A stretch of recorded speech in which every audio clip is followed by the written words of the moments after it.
Hola, bienvenidos al Pan Pan. Yo soy Jorge Domínguez, el director de Nuestra Voz, el periódico en español de la Diócesis de Brooklyn. Y está conmigo el padre Tomás del Valle. Padre, bienvenido. Gracias, soy el padre Tomás del Valle, resido en Nueva York, dirijo la corporación sin fines de lucro dedicada a atención a la comunidad hispana, descubriendo el siglo XXI, y desde NET vamos a descubrir muchas cosas, por eso se llama el Pan Pan y al Vino Vino. Y bueno, me preguntaba alguien por qué el programa Al Pan Pan. Y por supuesto se refiere a aquel refrán español que decía al pan pan y al vino vino, y que básicamente quiere decir llamar a las cosas por su nombre. Y es lo que queremos hacer aquí, desde una perspectiva cristiana, desde una perspectiva católica, mirar las cosas de las que realmente la gente está hablando, o mirar las cosas de las que la gente debía estar hablando y decirlo de la manera más clara y más directa posible. Ese es el objetivo del programa, como recomienda el refrán español. Y hablando de españoles, padre, usted es español y queríamos saber cómo un español de España está por acá, por Nueva York. Yo más me definiría, más que como español, como mediterráneo, y un gran mediterráneo, Pericles, que afirmaba: para los hombres libres toda tierra es patria. Y usted es un hombre libre. Y yo trato de ser un hombre. Llegué pues simplemente con intención de estar unos meses investigando para mi tesis doctoral en historia, precisamente en historia de Puerto Rico, y aquí escuché y reflexioné aquello que nos dice el libro del Éxodo: he escuchado el clamor de mi pueblo. Y escuché el clamor del pueblo hispano, de la comunidad hispana necesitada, de la comunidad que no tenía, como dice el administrador de la Reina de Cusa, no tenía quien se les explicara la palabra de Dios. Y puse en el freezer por unos años mis estudios y mis investigaciones, y todavía siguen en el freezer, pero sigo escuchando y compartiendo, porque me preocupa aquello del Señor le dice en el libro de Génesis a Caín: ¿dónde está tu hermano? Y es buscar al hermano, tratar de ayudarle, el tiempo que vamos caminando juntos. No importa dónde hayamos nacido, lo que importa es dónde vivimos y hacia dónde vamos. Este programa ha sido largamente soñado y estamos muy contentos de estar hoy aquí, el padre y yo, porque muchas veces habíamos hablado de este programa antes, cuando él me invitaba a su programa de radio y me decía: ¿por qué no hacemos esta misma conversación en la televisión? De modo que para nosotros es una alegría estar aquí y estar compartiendo con ustedes estas ideas. Nuestra sociedad es una sociedad de la imagen, de la comunicación, del texting, del internet, pero eso podríamos decir que es la avanzada de nuestra sociedad, nuestra gente joven. Pero ¿qué hacemos con las personas que han llegado a este país, que estamos construyéndolo entre todos hace 20, 30 años, que han tenido que trabajar duramente para levantar la familia, para buscarse un futuro digno y demás? También tienen derecho, no solamente al texting, no solamente al internet, tienen derecho a que se les explique las razones de vivir, para que puedan compartir las alegrías y las esperanzas, las penas y las tristezas. Y en el fondo eso es lo que hacemos en Descubriendo el siglo XXI. Exactamente, padre. Y hablando de Descubriendo el siglo XXI, ¿por qué no nos habla un poquito de su programa de radio y de lo que usted hace? Porque ahí fue donde nació la idea de este programa. Después. Mira, la idea, la constatación, caminante no hay camino, se hace camino al andar, es lo que cantamos en nuestro programa de radio. Al caminar con nuestra gente, con nuestro pueblo, nos hemos dado cuenta de un fenómeno muy importante y muy serio. Como decía hace unos momentos, la comunidad hispana, sobre todo, toda la comunidad emigrante, pensemos que todos somos emigrantes, pero ciñéndonos a la comunidad hispana, ha habido una primera generación que llegó aquí, que luchó, que se dio a conocer, que fue educando a sus hijos, pero que ellos no han tenido tiempo de educarse, que ellos no han tenido tiempo de conocer las verdades de nuestra fe. Y reflexionando en el libro de los Hechos de los Apóstoles, hay un pasaje que nos llevó a envolvernos en todo este trabajo. Cuando el administrador de la Reina de Cusa volvía a su reino, saliendo de Jerusalén, se encuentra con el diácono Felipe en la zona, en la franja de Gaza. Le sube al carro y Felipe descubre que el administrador de la Reina de Cusa está leyendo a Isaías. Y él se extraña que un pagano esté leyendo un libro tan sagrado como era para los judíos Isaías. Y le hace la pregunta: ¿entiendes lo que estás leyendo? Y el administrador le contesta: Señor, ¿cómo voy a entender si no tengo nadie que me lo explique? Entonces, eso mismo le ocurre a muchos de nuestra comunidad, sobre todo la primera generación. Personas que tienen ya 30, 40, sobre todo 40, 50, 60 años, podríamos decir los abuelos, los jubilados, pero que nunca han tenido quien se encargara de ellos. Y entonces, ¿qué es lo que usted hace en su programa exactamente? ¿Cuándo es el programa? ¿Por dónde se transmite? ¿Y cuál es el objetivo? Los jueves de 8 a 10 de la noche, por el momento, estamos transmitiendo la tertulia. Esto es Pan Pan, la tertulia, es un compartir. Se comparte las alegrías, se comparten las penas, se comparten las ignorancias, se comparten las esperanzas, se comparte todo lo que podemos. Y tratamos de presentar la palabra de Dios, los acontecimientos de la Iglesia en cada momento, la historia de la Iglesia, la historia de cada día, verla a la luz de la palabra de Dios y verla a la luz de la tradición de la Iglesia.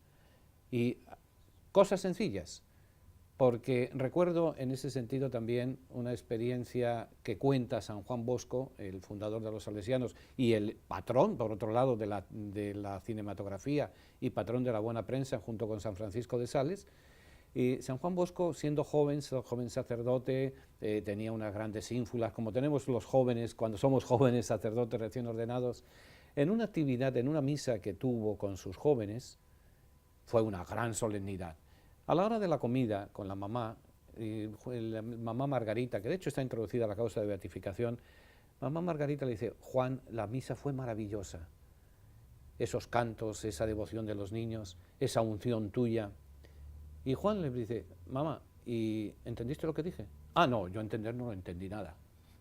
Entonces Juan Bosco se hace la reflexión y hace una recomendación a todos los sacerdotes o amigos o colaboradores que cuando queramos explicar algo, teniendo una audiencia delante, nos pongamos en los zapatos, en las chancletas del más ignorante, con todo el respeto, y hablemos para el ignorante, hablemos para aquel que nadie se ha preocupado de educar. Exactamente, padre, de eso se trata y de eso vamos a hablar aquí. En realidad, ahora cuando regresemos el corte que vamos a hacer ahora, vamos a hablar del Papa, vamos a hablar de los líos que arma el Papa. Y líos muy grandes. Bueno, sí, exactamente. Él le dijo a los jóvenes en Brasil: armen lío, pero parece que él está predicando con el ejemplo. De todo eso y más vamos a hablar cuando regresemos del corte. No se lo pierdan.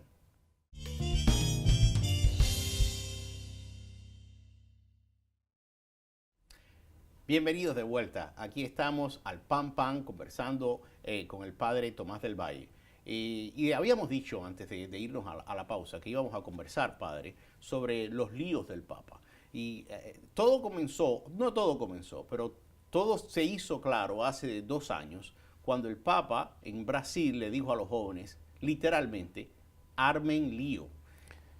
Y fue famoso y sorprendió a todo el mundo porque prácticamente, recuerda que al Papa lo eligen en marzo y es en julio del mismo año en que él hace este gran viaje, el primer gran viaje del Papa, la primera presentación, podríamos decir, en el escenario mundial, que era la Jornada Mundial de la Juventud. Y que era en América Latina y él es el primer Papa latinoamericano. Y que era la primera vez que volvía y que se encontraba con los jóvenes argentinos. Y los que estábamos cerca notábamos que casi se les saltaban las lágrimas. Claro, porque era en Brasil, pero evidentemente estaba muy cerca de Argentina y estaban al cruzar de la calle. Muchísimos jóvenes argentinos fueron a la jornada de Brasil. Fue probablemente, yo que tuve el privilegio de estar allí, fue probablemente la misión más grande de jóvenes, el grupo más grande de jóvenes llegados a Brasil fueron los argentinos. Y él le dedicó una tarde a los jóvenes argentinos en un templo, no recuerdo el nombre del templo, porque teníamos que estar prácticamente empujadas porque aquello estaba, como dicen en España, hasta la bandera de lleno, ¿entiendes? Y allí él habló, se expresó lo que es Francisco, la libertad de los hijos de Dios, con toda libertad, con toda sencillez, sin protocolos de ninguna clase, hablando, como después decía con alegría y con simpatía el obispo auxiliar de Brooklyn, Monseñor Cisneros, hay que aprender ahora argentinismos, nos está trayendo un lenguaje nuevo a la Iglesia, como sí, macanudo, che, etcétera. Exacto, porque parte de la naturalidad del Papa es usar todos estos argentinismos, como usted dice, ¿no? De decir macanudo y decir ese tipo de cosas, ¿no? Y evidentemente, sobre todo, cuando le habla a los jóvenes y jóvenes argentinos, me imagino que ahí era donde más argentinismos usó, estaba hablando casi en lunfardo, digamos. Sí, efectivamente. Y luego él, sabiendo cómo funcionan nuestros jóvenes hoy en día, porque a nosotros ya a cierta edad nos pueden dar un tratado de filosofía, un tratado de teología, y nunca lo leemos, pero hacemos el aguaje que se lee. Sin embargo, muchachos, hay que darle las cosas simples. En 140 caracteres. En 140 caracteres.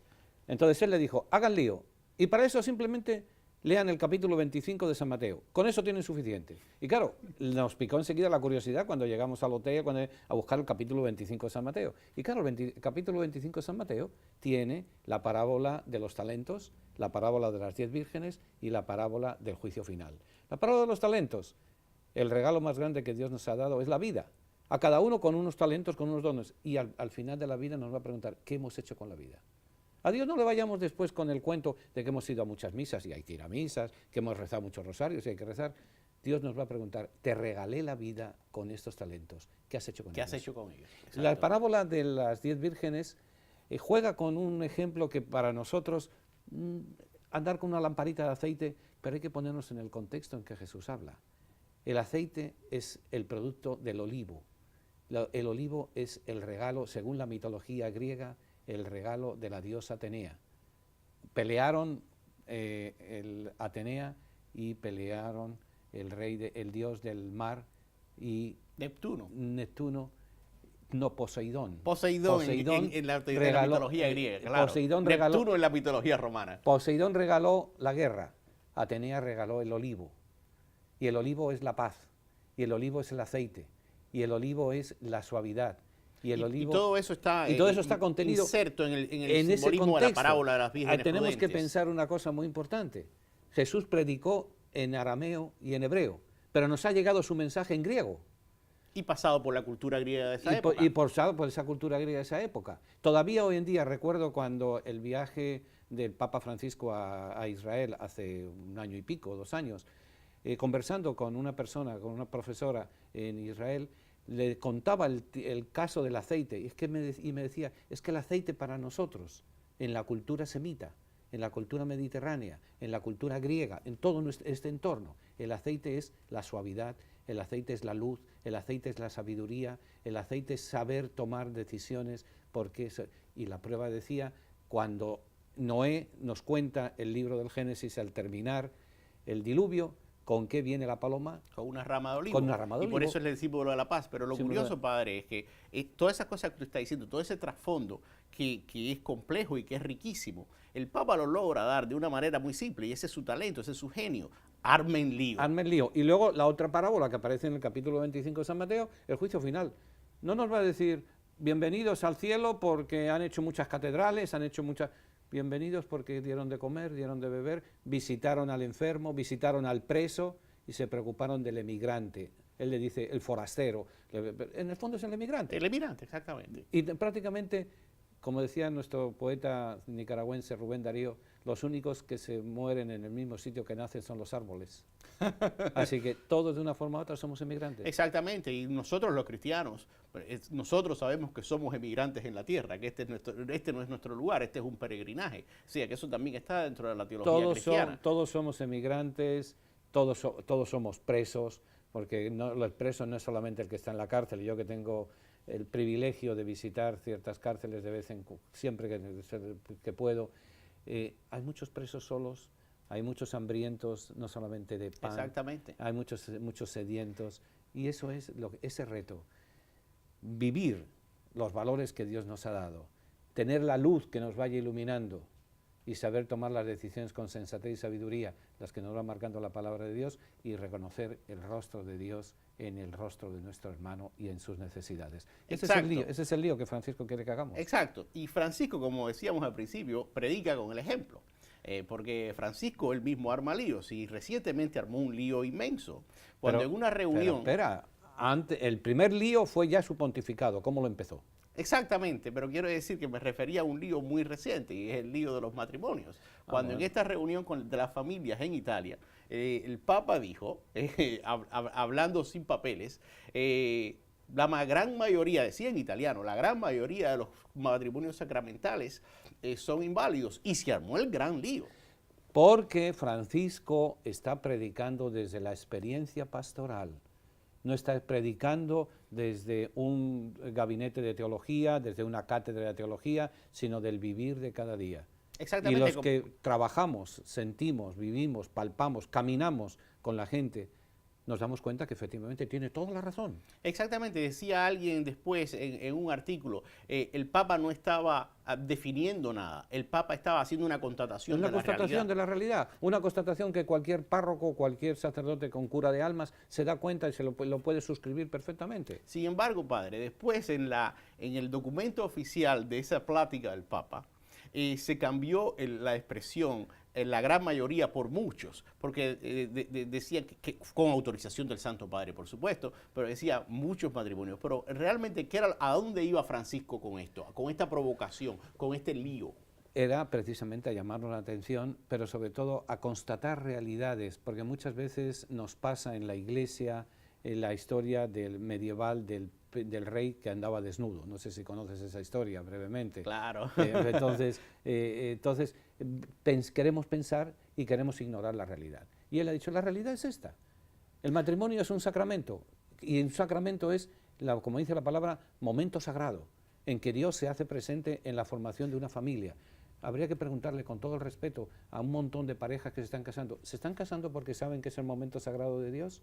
¿O se están casando para guardar las apariencias, porque tiene una barriga antes de tiempo? ¿O se están casando porque es más bonito en la iglesia? Porque es más bonito en la iglesia. ¿O se están casando porque ya me ha llegado una edad? ¿Se están casando para pagar menos taxes? Y exactamente, y el Papa estaba diciéndolo también para hacer insistencia en que la preparación para el matrimonio es fundamental. Es fundamental. Pero para mí lo curioso en este caso es el estilo del Papa, o sea, el hecho de cómo él, desde el inicio del pontificado, puede con una frase o con un gesto cambiar la conversación y hacer que la gente atienda a un tema. Y después mucha gente lo critica, pero a veces parece a propósito, a veces parece su manera de llamar la atención sobre un tema. Es que en el fondo Francisco no está siendo tan original como nos parecemos. Ya esa originalidad empezó con Juan XXIII, continuó con Juan Pablo II. Y él ahora está. Juan XXIII rompió muchos esquemas. Fue el primero que dice, hello, ¿qué es lo que está pasando? ¿Pero por qué? Pues porque Juan XXIII, Roncalli, venía del cuerpo diplomático, venía podríamos decir, de la frontera. Estuvo más de 30 años en los países en los países eslavos, en Turquía, en Grecia, en Bulgaria. Había visto otras realidades. Había visto otra realidad. Juan Pablo II fue, como yo siempre he dicho y cada vez me convenzo más, fue un gran actor de teatro que llegó a Papa, pero no dejó de ser actor de teatro. Y para entender todo el pontificado de Juan Pablo II hay que recordar las palabras que dijo el día de su anuncio como Papa. No tengan miedo. Padre, muchísimas gracias por todas sus anécdotas y por todo lo que nos cuenta. De eso vamos a seguir hablando. Pero además, recuerden que cuando no podamos seguir hablando de un tema acá, ustedes pueden escribirle al Padre directamente o llamar a su programa para conversar con él, para hacerle las preguntas que ustedes quieran. Y ustedes también pueden escribirme a mí a la dirección que aparece en pantalla. Muchísimas gracias, Padre, y vamos a regresar pronto con un tema bastante polémico para cerrar este programa. No se lo pierdan.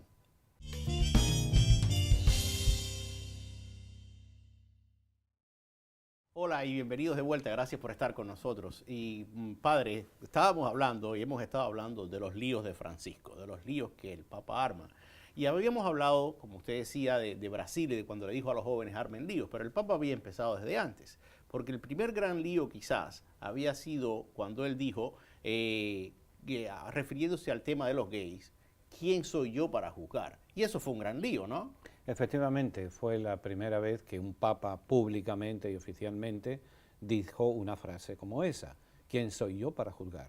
Pero claro, todo hay que ver el contexto, porque si no conocemos el contexto, tenemos pretexto para ver las cosas fuera de su texto. Y eso es lo que le interesa a la prensa. Recuerdo, ahora que dices eso de la prensa, la última vez que el Papa Benedicto se reunió con los sacerdotes de Roma, con sus sacerdotes, porque no olvidemos que el título del Papa legítimo es obispo de Roma. Exactamente. Entonces, él les dijo una cosa muy importante que viene a cuento, dice, los tiempos de la Iglesia no son los tiempos de los medios de comunicación.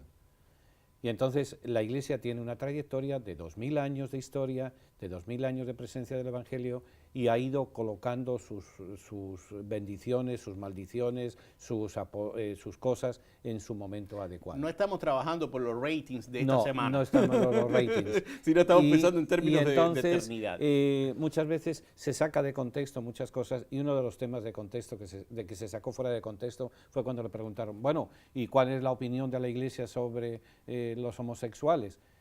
Y el Papa dijo muy claramente, yo no soy quien para juzgar a nadie, yo no soy quien para decir cuál es la mejor o la peor conducta sexual. Cada uno sabe en conciencia cuál es su orientación y tiene que responder a su conciencia y responderle a Dios. Exactamente, y después en esa misma entrevista, ahí mismo él se refiere al catecismo de la Iglesia y dice, el catecismo lo expresa muy bellamente, diciendo lo que dice la Iglesia sobre los gays, pero evidentemente la prensa, el mundo, lo que se enteró fue esa frase, y fue un gran lío. Y fue un gran lío, y es un lío que él ha continuado, o sea, él bien claro ha dicho, y esa es en el fondo el Papa no está diciendo nada nuevo, no está creando doctrina nueva.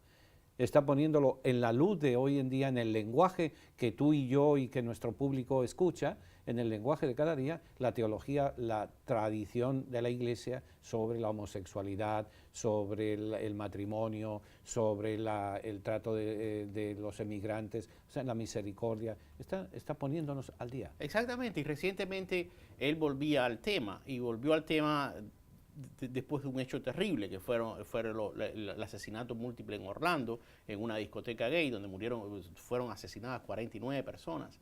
Y ahí fue donde el Papa dijo otra frase sobre los gays que hizo, digamos, los titulares de la prensa de todo el mundo, cuando dijo, sí, la Iglesia debe pedir perdón a los gays. También un avión, ¿verdad? Sí, volviendo, él ya lo más sabroso, por así decir, de los viajes del Papa está siendo las ruedas de prensa que hace en su vuelo de regreso a Roma. Y en el vuelo de regreso a Roma desde Armenia, que ese sería para tener un programa aparte, toda esa situación y demás de Armenia, Turquía, donde Azerbaiyán, armó también mucho lío, pero de eso hablaremos otro día. Entonces, alguien le preguntó, Santo Padre, ¿y usted no cree que la Iglesia debería de pedir perdón por el trato que le ha dado a los gays? Y él dijo, sí, habría que pedir perdón por el trato a los gays, pero también pedir perdón por el trato que se le ha dado a la mujer y también pedir perdón por haber bendecido armas. Y él se refería a que muchas veces en muchos ejércitos, y tenía en mente todo el problema que hubo durante la Segunda Guerra Mundial con los croatas y el tema que hubo durante el gobierno de Franco bendeciendo a los soldados y en muchos países latinoamericanos, el caso de Perón. Exactamente, bueno padre, yo como cubano recuerdo la bendición del Papa a las tropas españolas cuando iban a Cuba a finales del siglo XIX, por supuesto. Efectivamente, claro. Y en el caso concreto de Nueva York siempre era famoso el cardenal Spellman, que era el capellán general de las Fuerzas Armadas de los Estados Unidos. Exactamente. Entonces por eso él mismo dice, hay que pedir perdón, pero hay que pedir perdón de muchas cosas, y muchas cosas reales. Ya Juan Pablo II, teniendo como mano derecha a Ratzinger como prefecto de la Congregación de la Fe en motivo del año santo 2000, del año 2000, pidió perdón públicamente por todos los pecados públicos de la Iglesia, la Inquisición, la esclavitud, no sé, y por eso que no es extraño. Lo que pasa que es más morboso, es más de actualidad. Y el estilo de Francisco es más picante. Francisco tiene el talento de los pequeños gestos y de las pequeñas frases, y eso siempre causa sensación. Porque Francisco es, como él mismo dice, huele a oveja.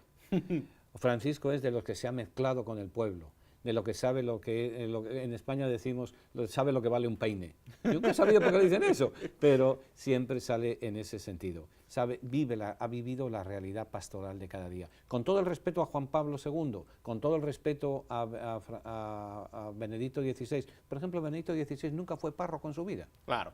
Entonces, como intelectual y como formador de teología y de pensamiento, es probablemente una de las figuras más brillantes que ha habido en 20 siglos de historia de la Iglesia. Y de eso tendremos que hablar también, padre. Tendremos que hablar. Y hoy hemos hablado de muchas cosas, pero bueno, aquí el cura es usted.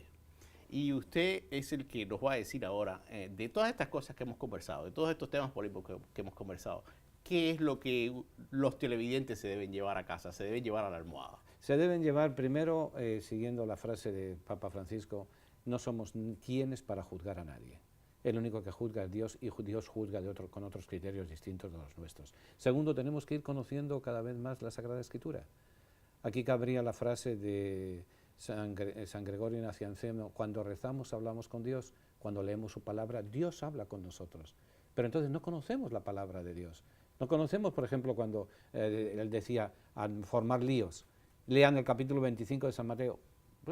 ¿Cuál es el 25 de San Mateo? O sea, poder conocer la palabra de Dios. O sea, no juzgar, conocer la palabra que nos va guiando y conocer el futuro, lo vamos haciendo en ese sentido, conociendo, buscando. Y la palabra de Dios nos va a ayudar a reconocer al que está a nuestro lado. El no juzgar es abrirnos también al respeto a la persona.